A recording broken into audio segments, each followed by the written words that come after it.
Welcome to another episode of the Growth Through Adversity podcast with your host, Ragnar the Warwolf.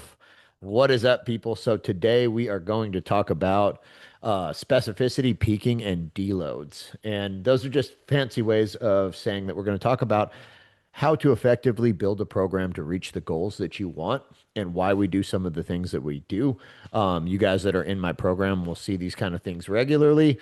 Even if you're not totally aware of what's going on, they are in there. So, to start, like, if you understand this, it's the difference between, I always say it's the difference between training and working out. When you have the proper programming, you have the proper amount of volume, proper amount of intensity, proper amount of recovery, you're training the right energy pathways, the right muscle groups, and you're training with intention, then you're actually training. You're not just working out. Just working out is just going to the gym and lifting weights with no intention and no structure, right? So what's going to happen when you do this right is you're going to recover better and you're going to perform better.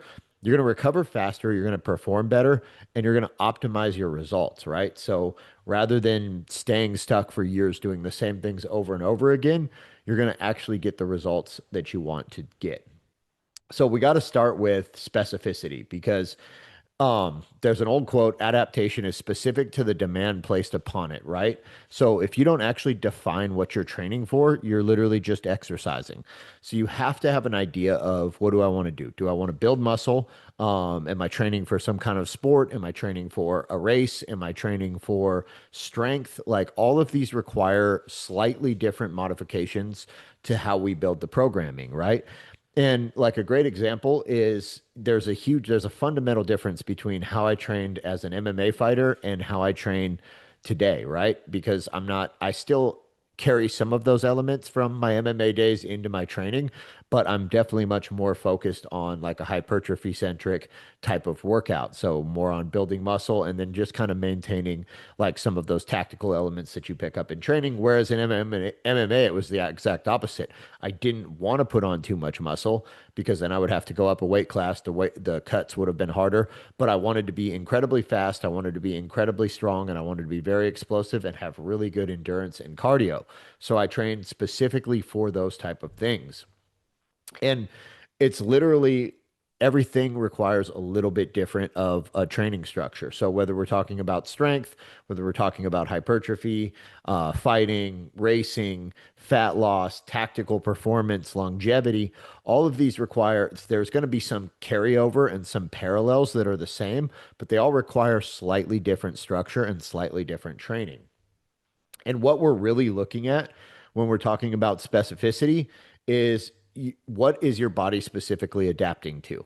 And that's going to be your energy systems used, right? So whether we're looking at a lactic, an alactic, or an aerobic type of energy system as the predominant energy system in whatever you're training for, the movement patterns that you're going to have to perform. So what specific movement patterns do you have to be proficient at if that's relevant? Intensity levels. So there is like a great example would be the difference in intensity between a sport like baseball and a sport like sprinting, right? So baseball is there are fast outbreaks, but there's a lot longer rest pauses in between it. Whereas sprinting is going to be all out, for as hard as you can go for a short amount of time. So understanding the intensity level of the sport and versus marathon running, which is going to take hours and hours and hours and hours at a very low intensity. And then you have interesting sports like MMA, where it requires a little bit of everything. You have to have a really good baseline cardio to be able to maintain long rounds. You have to be explosive. You have to be strong. You have to have these powerful outbursts. So it kind of blends a lot of different things together, which makes it even more complex to program for. Rest intervals. How long are you going to be able to rest? And then duration of effort. How long do you need to expend energy and effort? Once you have an idea of these things, then we can kind of build a program around that with specificity. So the first thing that I always look at is energy system specificity, right? So what type of energy systems do we need to train? For somebody that's just interested in hypertrophy, fat loss, we'll do a little bit of everything. So we're going to train the alactic system, which is 0 to 10 seconds. Bursts, that's a purely cellular energy stored. This is going to be max effort, max strength, explosive power. And then it's going to require a very long rest period afterwards because we're going to exhaust all of the energy that we had in those muscle cells to do one very dynamic, very powerful, explosive movement that's going to take less than 10 seconds. Second from that is you have the lactic system, which is kind of like your intermediary between aerobic, like long distance endurance stuff, and like alactic, explosive, powerful work. And this is going to be like really hard intervals, 400-meter sprints. It's going to have a relatively shorter rest and a high burn. It's kind of blending the two energy pathways together. And then we have aerobic energy, which is very long distance endurance events with recovery is really happens as you're going. You're using oxygen to fuel this. So as you're going, you're constantly restoring the oxygen, and it's why you can go for so long. So now, if you're a bodybuilder, we're going to kind of train all of these. If you're focused on hypertrophy, we're going to kind of train all of these because we're more interested in making the muscles grow. So, using all of these energy pathways will make your muscles grow, ultimately, with emphasis on the first two. But if you're a competitive fighter or a racer, or a long distance racer, you're not going to want to train like a bodybuilder because if you do, you're going to be absolutely cooked in your sport because you're training the wrong energy pathways and you're building up the wrong systems. And that's where specificity really becomes relevant. So then we have motor pattern specificity. This is your nervous system adapts to patterns, right? So a great example is that strength is essentially a skill first, right? So building strength has more to do with the connections, the neurological connections from your brain to your muscles in the beginning than it does with the actual amount of muscle you have on your body. It's once you tap out that neurological potential of strength that you really then start to rely on building more and more muscle to create strength beyond that point. But in the beginning, it's learning those motor patterns. And once you learn those motor patterns, your body knows them instinctually. So like learning how to squat heavy is learning how to squat with good mechanics. Learning how to bench press heavy is learning how to bench with efficient mechanics. Um, and now, and building strength in those movements won't necessarily translate immediately to some kind of sport specific movement. It will over time. And that's kind of the caveat there is that building strength over time as you get more proficient in training the motor patterns that you need to be proficient in, the greater strength will carry over into it, but it's not an immediate carryover. So like fighters, my fighters, we focus on drilling pace and on the pace of a fight and on the motor patterns that they need in fighting. Strength guys, I focus on drilling bar speed, tension, and just overall being able to generate force very, very, very quickly and very efficiently. Physique clients, we're working on hypertrophy and volume, right? So different goals require a little bit different structure with some similar underlying principles. Another thing that we have to think about is the rest periods, right? So, rest defines adaptation in many, many ways. 3 to 5 minute rests are these long rests that are going to be very efficient for building maximal strength and also can be very efficient for hypertrophy as you can increase the amount of work you're able to do because you're giving your body adequate rest and then having a very high intensity set taken very near to failure because your body was able to go that far. 60 to 90-second rests are like your traditional hypertrophy rest range. They keep your heart rate up. It's much more intense and it's effective for building muscle. Anything under a 30-second rest and you're not giving your muscles time to restore cellular energy, you're not giving your muscles time to oh, I forgot over here.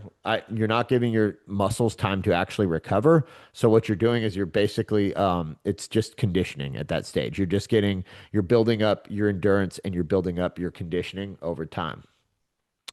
So what I see too much of in the gym is that people just kind of like randomly focus their rest based on how they feel, and that can be effective for advanced lifters. Like you get to a point where you kind of get enough biofeedback from your body that you know that you're ready to do a next set, and resting any longer is counterproductive. But in the beginning, you should at least tentatively be kind of keeping track of how long you're resting and trying to stay somewhat within a reasonable window. A pretty good like generic target is probably somewhere between about 90 seconds and maybe 3 minutes. That's going to get you a lot of the best of all the different worlds, while still kind of keeping your heart up, still keeping you warm, and ensuring that you're not resting too long. And so, number two, this is only going to be super relevant to people that are like training for something specific, right? Which a lot of times I'll have clients set like micro goals where it's like, I want to do this in this amount of time, right? And it's kind it might maybe it's arbitrary, maybe it's not, but what's cool about that is you can focus on peaking for that event. And all peaking means is that we're going to have like a strategic manipulation of volume, intensity, fatigue, and recovery leading up to whatever we're trying to be in the most optimal shape for. Um, the problem is that if you train with the same intensity year round, your body never gets a chance to peak and then to get the needed rest that it needs to fully recover from that peaking and let everything fully heal up and your central nervous system to de-stress and your body to just fully make a recovery so that you can go through another peaking phase. And what happens is this leads to burnout and plateaus.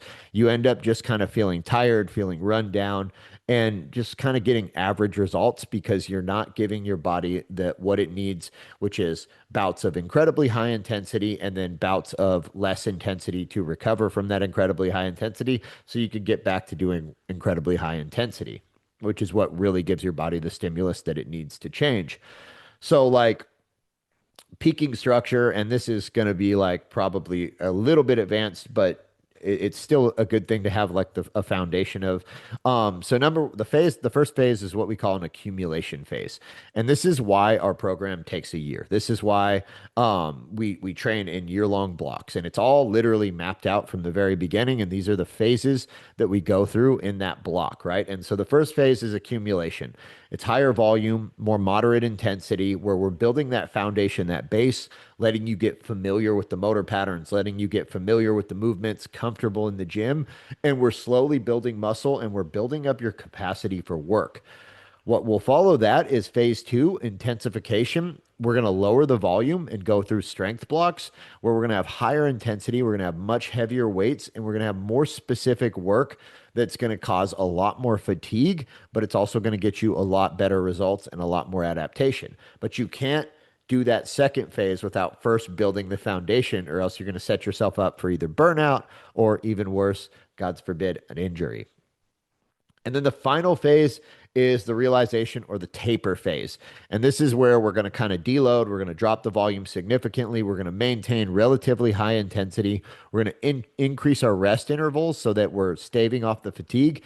And this is going to allow the fatigue to slowly dissipate and our central nervous system to freshen. Now, if you're a competitive athlete, this would happen right before you went into competition. If you were a fighter, this would be the last couple weeks of your camp. If you were a sprinter, this would be the last couple weeks before your competition. And the idea is that we want to maintain all the progress that we've made, but we want to let our body de-stress and our central nervous de-stress.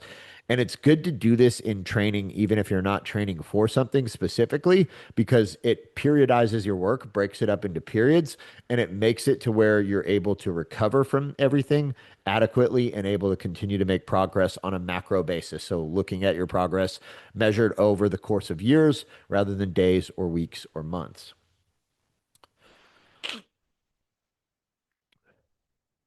So what happens after we go through that peaking phase, right?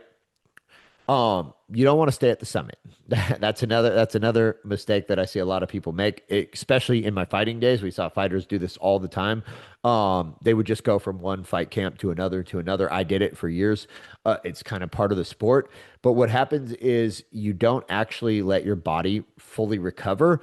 And so you just kind of have like this cumulative fatigue that continues to carry over and carry on over and carry over. So post competition, we want to do what's called a deload, where we're kind of focused on active recovery, lower intensity, and just rebuilding the base. So we're basically starting back. We're going through a deload phase, and then we're starting back at phase one. And this is literally like the process that I carry clients through year in and year out because it's effective. Now, in these phases, lots of stuff will change on a year to year basis as your work capacity increases and your body changes, but the phases are uniform. We're just going through them over and over again and making changes intraphase to get you different results over time. So what happens is that the accumulation of fatigue accumulates, and fatigue is what we're really talking about is fatigue on the central nervous system, and it masks your fitness. So you're never like just gaining strength. You're gaining strength and you're gaining fitness, but you're also accumulating fatigue in the process. And there's a point where you gain so much fatigue that you can no longer gain strength or fitness or muscle or whatever it is you're pursuing because the fatigue threshold is just so high and your performance drops. Your body just can no longer recover from the amount of fatigue that you put on it. And you get into what's called an overreach state.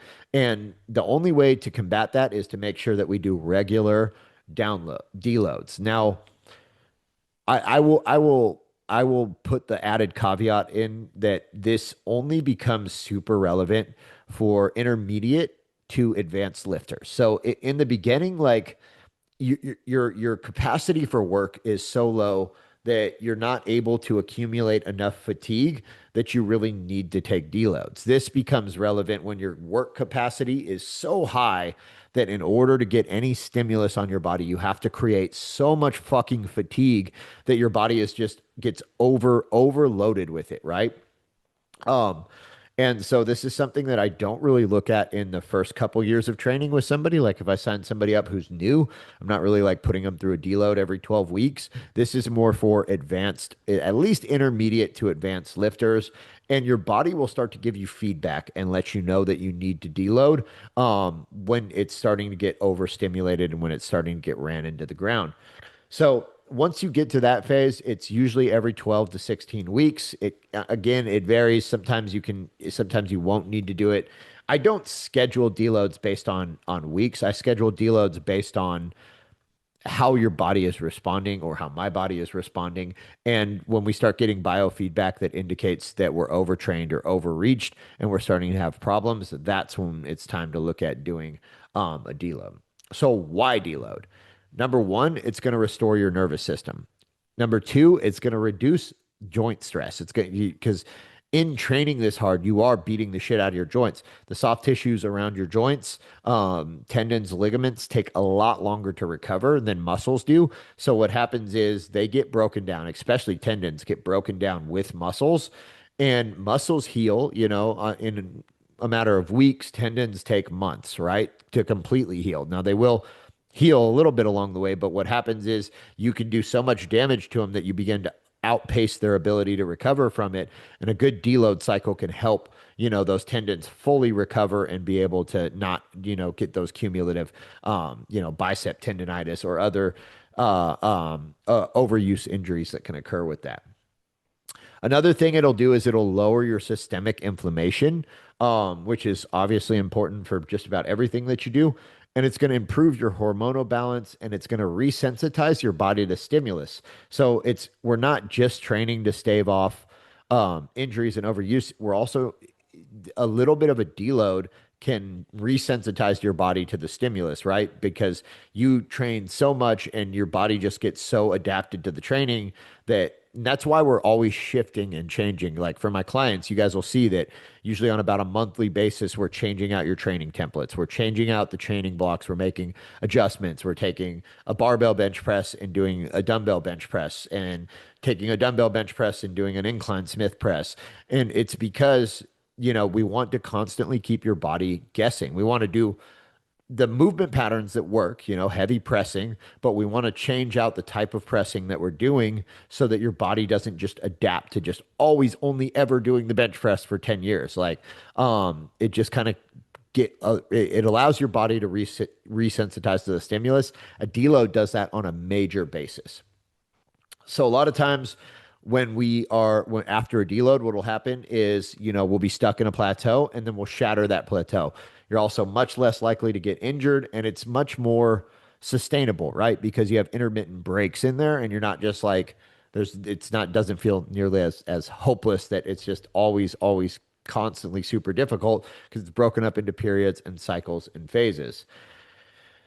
If when you need deloads, you ignore them, what's going to ultimately happen is you're going to get burned out. You're going to stall in progress. Those are the two most common metrics we see. And worst case scenario, you're going to end up getting hurt. Usually it's like an overuse injury, bicep tendonitis, some kind of tendonitis, something like that just sucks.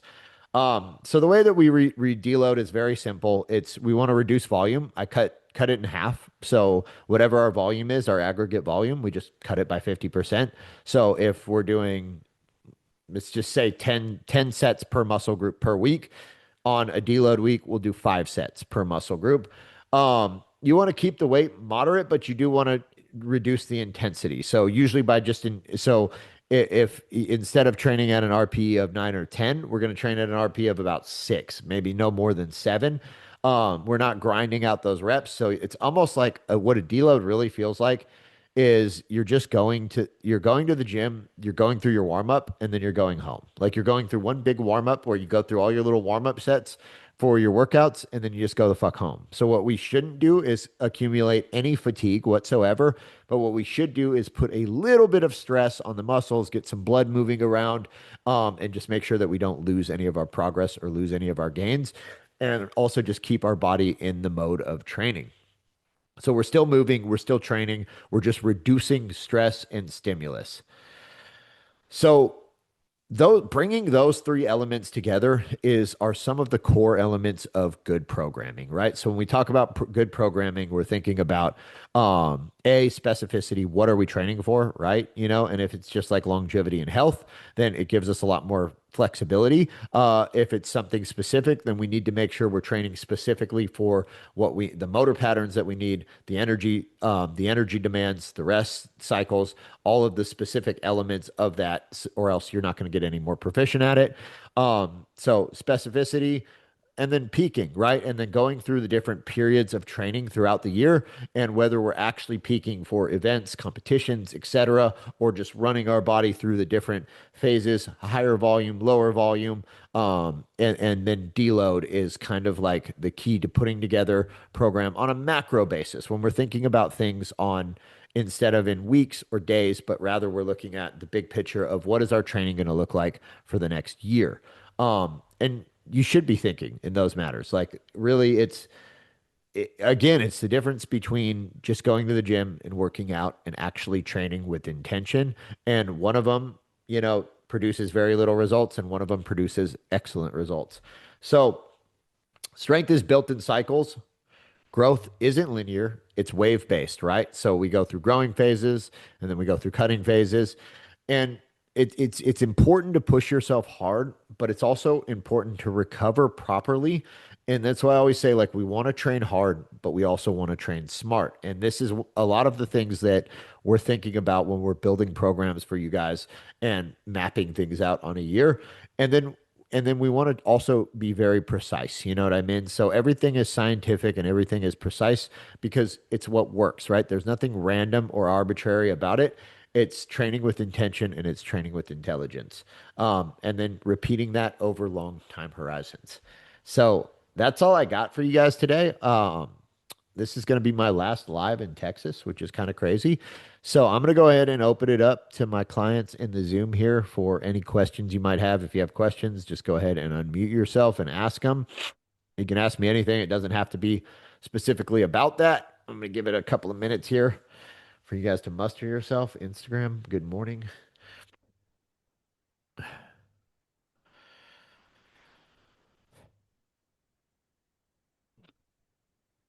Yep, and you can also ask them in the chat if that's easier. Okay, Chantel, I'm gonna unmute you.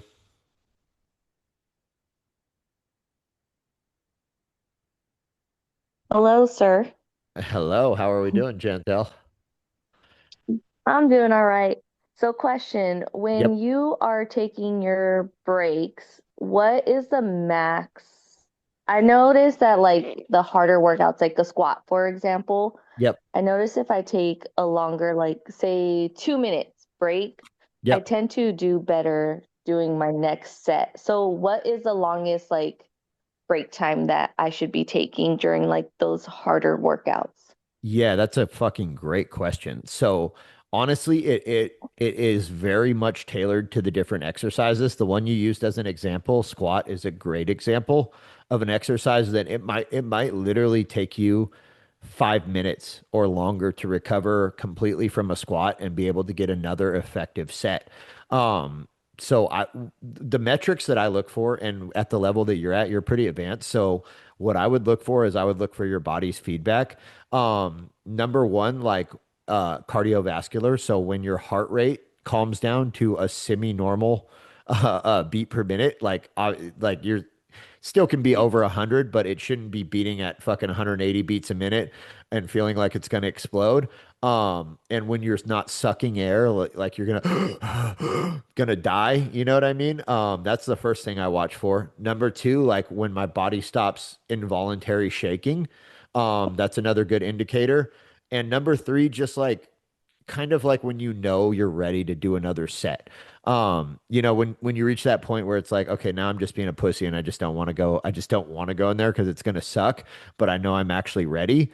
That's what I would look for, is those three metrics right there. So cardiovascular recovery, when your heartbeat goes down to a semi-normal rate and your breathing returns to normal, when your body's no longer shaking involuntarily, your muscles spasming and shaking, and when you just kind of feel like you're ready.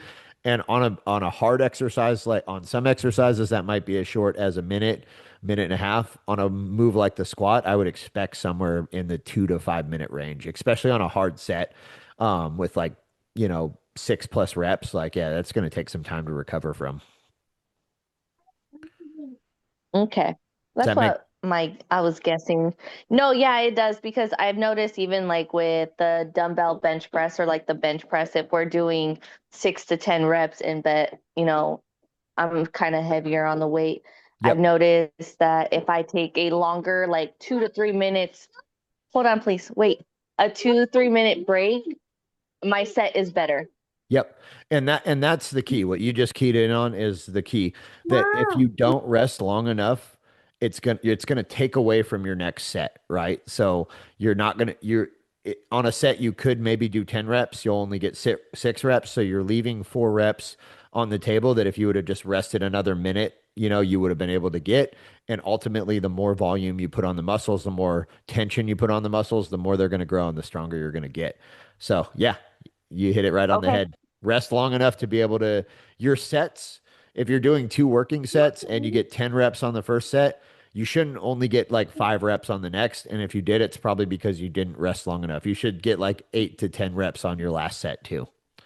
Okay. That Cool. makes total sense. Awesome. Great question. Thank you, All right. Chantel. Thank you.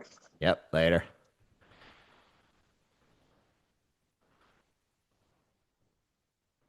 Okay, so Nick is working, but he asked me in the chat. I've been sick with the pneumonia for the last week and a half. I want to get back in the gym, but I should I take it easy once I do? Yeah, definitely. So your body can only recover from one thing at a time. And if you're sick, especially with something serious like pneumonia, your immune system is working in fucking overdrive trying to recover and trying to kill whatever it is that's causing the pneumonia. So, let your body fight one thing at a time. Whereas if you go to the gym, break your muscles down, fry out your central nervous system, your body's going to have to try to recover from that on top of the pneumonia. And just neither one's going to recover really well. So, what I would do is wait till you're feeling like 80% better. And then I would go back to the gym and just like walk on the treadmill and see how that feels the first day. And then maybe the next day go in there and walk like on an incline, or maybe do a couple of like circuits on the bike and get your heart rate up a little bit higher, see how that feels. If that's good, maybe do like a deload, like a 50% of the workout on the weights, really light weights, 50% of the volume, and just go through that, see how you feel. So we're just slowly tapering back into it. But you shouldn't just be going in there and like gassing yourself the fuck out when you're recovering from being sick like that, if that makes sense. Yeah, can you hear me? I can hear you good. Yeah, I just got back to work today for the first time in a week, so Yeah, I'm about halfway through my antibiotics and the steroids they gave me, perfect. and yeah, the last time I worked out, I got through about halfway through the first set of incline bench, and I just instantly all my energy was gone. Yep. And I went home, and then the next day I was like, oh man, my throat hurts.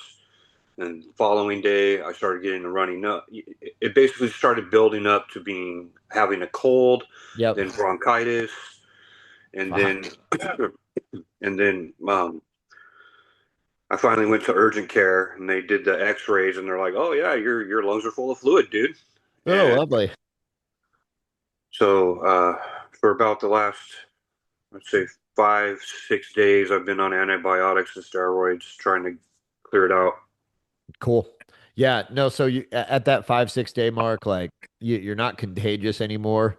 What I would do is I would just go in there and just get on the treadmill and just work, or just walk. Like light walk, you know what I mean? Do that for a few days. And once you really start feeling better and you're like, able to get through that without any fatigue, then, like I said, go back to like a half a workout, but just ease into it. Like, don't, so many, it's like if you just try to push through it, you're just going to make it worse. You're going to be back at ground zero and starting over. So, yeah, let your body recover. You're doing it right. Okay, and my last question: when I do get back to actually weight training, should I expect a little bit of loss in the Yes. amount of weight I'm lifting? Yes.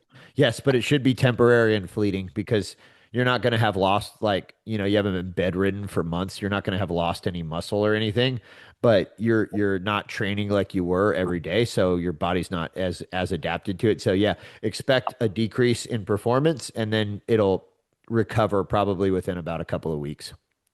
And Okay, expect to get really sore again. So you got that to look forward to. I'd rather be sore than sick. So, Yeah, yeah, yeah. But yeah, expect a little bit of decrease, and then but it should be relatively temporary. all right, thank you, Of course. Hope you feel better, bro. thank you. Tyler, did you have a question? No. No. Okay. I'm gonna just mute you there. Chantel, I say walk on the treadmill and do a sauna. Hey, so Nick, Chantel's a nurse. She said she would also, like what I said, walk on the treadmill, do a sauna. That's a great idea. I didn't think about it. That can help you just kind of sweat that stuff out and get things moving along. Sweat everything out, make you and make sure you're super hydrated. Yeah, so then drink a bunch of water and electrolytes afterwards. But yeah, that heat, like that induced fever, that's one of a fever is one of your body's mechanisms for killing that kind of gunk. So if you can go and sit in the sauna, I've noticed that too. When I'm sick, it can help you pass it a little bit quicker. Okay, I heard electrolytes. How about the amino acids stuff that I have too? Does that You help? Or no? not with hydration, which is what she's talking about. If you go sweat in the sauna, make sure you're hydrated. But I mean, we've talked about amino acids before. They're not going to hurt anything. Cool. All right, guys. Thank you guys so much. Next time you see me on Thursday, I'll be in Anchorage, Alaska. It's exciting. Hope everybody has a fantastic week.